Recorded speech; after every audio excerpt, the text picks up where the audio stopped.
Hello guys and welcome to the channel.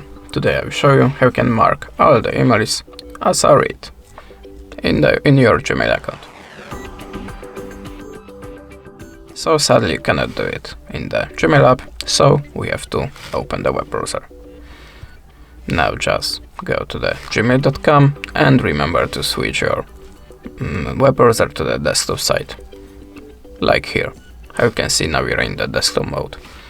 And now just tap on this tracker in the primary folder, and how you can see, now you can choose select all conversation. Tap on it, click here on this three dot icon and choose mark as read. Now configure it by OK, and that's it. Thanks for watching, leave us a subscribe or a comment, and goodbye.